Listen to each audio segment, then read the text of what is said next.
에스라 7장 27절 28절입니다. 한 목소리로 찾으셨으면 한 목소리로 같이 읽겠습니다. 우리 조상들의 하나님 여호와를 송축할지로다. 그가 왕의 마음에 예루살렘 여호와의 성전을 아름답게 할 뜻을 두시고 또 나로 왕과 그의 보좌관들 앞에 앞과 왕의 근수에 있는 모든 방백의 앞에서 은혜를 얻게 사오소서.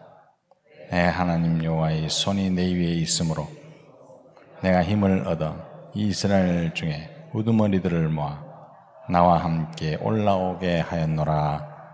아멘.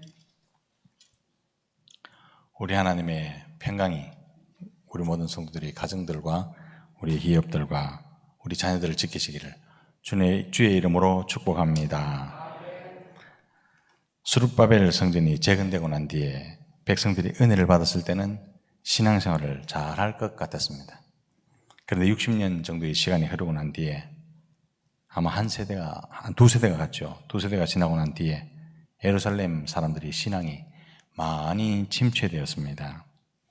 그때 상을 보여주는 것이 말라기서인데 이때 유다 백성들은요, 다리 저는 것, 눈먼 것, 이걸 하나님께 바쳤습니다. 하나님 그 주인의식을 갖고 있으면 또 자기가 이걸 받아서 어떤 기분인가 이걸 생각해 보면 그 감히 갖고 올 생각을 안 하겠죠. 그런데 그때 사람들은요, 신앙 따로 삶 따로 이랬습니다. 그러니까 다리 저는 것, 눈먼 것 갖다 바치고 하나님께 갖다 바쳤으니까 우리에게 복 주시겠지, 이렇게 생각했다는 거죠. 이에 선지자가 이렇게 말합니다. 그런 것을 너희 총독에게 갖다 바쳐봐라. 그것을 받겠느냐? 총독, 사람 중에 제일 높은 사람이 총독이잖아요. 왕은 잘 못 보니까요. 총독에게 바쳐봐라. 기분 나쁘지 않는가? 상 주는 거는 고사하고 너 벌 안 주는 것만 해도 천만다행히 오라라. 이런 식으로 이 선지자들이 책망하죠. 선지자가 책망하죠. 사람마다 처음 마음을 간직하는 경우가 참 힘든가 봅니다. 그렇게 처음 열심을 간직하면 얼마나 좋겠습니까마는 그게 쉽지 않습니다. 시간이 지남에 따라서 열정이 사라지고 형식만 남습니다. 이때 도전이 될 수 있는 세 사람이 필요하죠. 먼저 된 자가 나중되고 나중된 자가 먼저 된다, 이 말씀처럼 말입니다. 그들은 어쨌든 순수하게 성경대로 믿으려고 하기 때문에 그렇습니다. 이러한 때에 마침 에스라가 귀환을 하게 됩니다. 그의 귀환은요, 바사왕 아닥사스다의 적극적인 지지로 이루어집니다. 또한 에스라와 함께 예루살렘에 올라가도 좋다, 그런 허락을 받고 올라오는 사람이 부지기수였습니다. 몇 명이 모였느냐 하면 1800명 정도가 모였습니다. 에스라가 이것 때문에 1800명의 귀한 동력자를 데려갈 수 있었다라는 말씀이죠. 물론 에스라와 함께 올라간 사람은 성전 재건하는데 전혀 도움이 되지 못했습니다. 그때는 성전 재건할 때요, 태어나지도 않았을 수도 있습니다.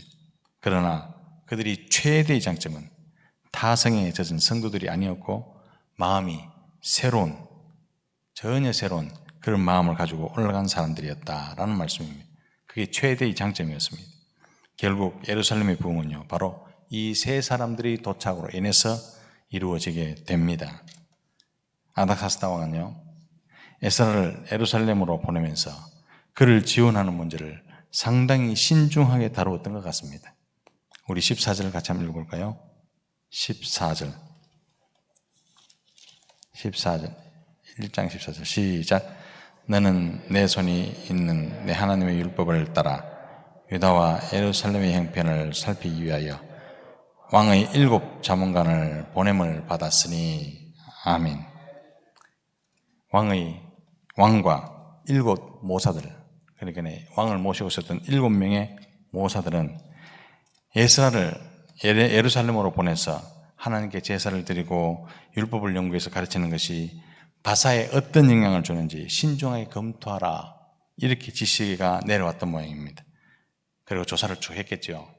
예루살렘에서 율법을 연구하고 바사에서 에스라가 가르치는 것이 어떻게 영향이 있는지, 바사가 이 에스라가 바사에 있는 것이 좋은지, 아니면 예루살렘 올라가는 것이 좋은지 그 조사해서 연구하라 그랬죠.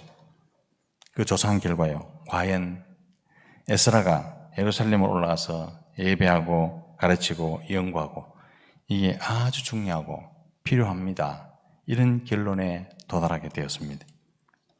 그리고 또 한 가지요, 23절 한번 볼까요? 7장 23절 또 한 가지 사건이 터졌는데 한번 봅시다. 시작.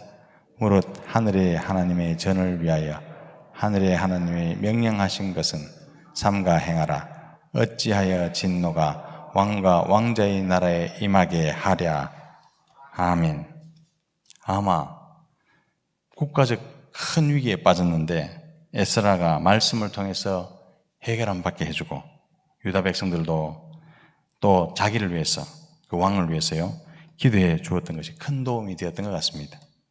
이 일로 인해서 말씀의 부흥이 일어나는 것이 왕과 나라에 큰 도움이 된다, 이렇게 결론을 내린 것 같습니다. 사랑하는 성도 여러분, 오늘날도요, 교회가 나라와 대통령을 위해서 기도하는 것 왜 중요한지 대통령들이 알아야 됩니다. 이 교회 안에서 또 말씀 운동이 일어나는 것이 대통령과 나라를 살리는 길이라는 것을 바로 인식하는 것이 중요합니다. 사랑하는 성도 여러분, 여기서 가만히 앉아서 대통령 없이 기도한다, 대통령이 나라를 잘 다스릴 수 있는 지혜를 얻게 된다는 말씀입니다. 아닥사스다는 그 가치를 진정으로 믿었기 때문에 적극적으로 후원했던 겁니다. 사랑하는 성도 여러분, 우리가 이 한 시간에 교회에서 나라를 위해서 기도하는 것 효과가 있는 줄로 믿습니다. 교회에서 말씀의 부흥이 일어나는 것이 나라를 살리는 줄로 믿습니다. 성도가 모여서요, 회사를 위해서, 내가 먹고 자고 하는 회사를 위해서 기도하는 것이 효율적임을 믿으시기 바랍니다. 그 나라가 작은 나라가 아니잖아요. 페르시아가 굉장히 큰 나라잖아요. 이 작은 나라가 아닌데 수많은 민족과 종교가 있었을 텐데 오직 유대인만 지목해서 경제적인 지원을 하고 제사를 드리라고 한 것은 실로 중요한 이야기입니다. 너무너무 중요한 사건이죠. 이게 어떻게 일이 될 수 있을까? 하나님이 살아계시다는 것이 여기서 드러납니다. 수많은 종교가 있죠. 수많은 민족이 잡혀와 있었습니다. 그런데 이 바사의 종교가 아니라 유다의 종교가, 또 유다의 하나님 여호와께서 정말로 참신이라는 사실이 여기서 드러나잖아요. 어떻게 작은 유대민족 그를 찾아가 지목하고 경제적으로 지원하고 제사를 드리라 했겠습니까? 하나님의 온전한 역사인 줄로 믿습니다. 또한 물질로 지원하는데요, 은 100달란트까지 밀 100고루까지 상한선을 정해줍니다. 상한선이 없다는 것은 그 물건을 함부로 가져갈 수 없다 이 말이죠. 그런데 상한선을 딱 그어주면요, 그 범위 안에서는 마음껏 쓸 수 있습니다. 이게 상한선입니다. 왕의 자비죠. 그리고 또 제사장, 노래하는 사람, 성전에서 일하는 사람까지 조공과 관세와 통행세를 면제해 주었답니다. 이 말은 세상 일에 일체 신경 쓰지 말고 하나님께 예배드리는데 온전하게 신경을 집중하고 성경을 연구하는 일에만 정력을 쏟으라는 임금의 배려였습니다. 에스라는 이것을 28절에, 오늘 읽었던 본문 28절에 하나님의 손이 내 위에 있으므로 이렇게 표현했습니다. 하나님의 손이 내 위에 있으므로. 사랑하는 성도 따라해 봅시다. 내 하나님의 손이 내 위에 있으므로. 이 평생에 여러분 고백이 되시기를 바랍니다. 하나님의 손이 함께하니까 믿지 않는 왕도 도와주고 어려운 여건도 평정시키고 오직 말씀 연구에만 전념할 수 있도록 도와주었다는 말씀입니다. 사랑하는 성도 여러분, 보이지 않는 하나님의 손이 우리를 지금도 덮고 있다는 사실을 믿으시기 바랍니다. 보이지 않는 하나님의 손이 100만 대군보다 더 강력하고 칼과 방패보다, 오늘날로 말하면요, 탱크와 대포보다 훨씬 더 세다는 사실을 믿으시기 바랍니다. 보이지 않는 하나님의 손, 그 손을 의지함으로 날마다 승리하고 이겨나가는 저와 여러분들의 삶이 되시기를 주님의 크신 이름으로 축복합니다.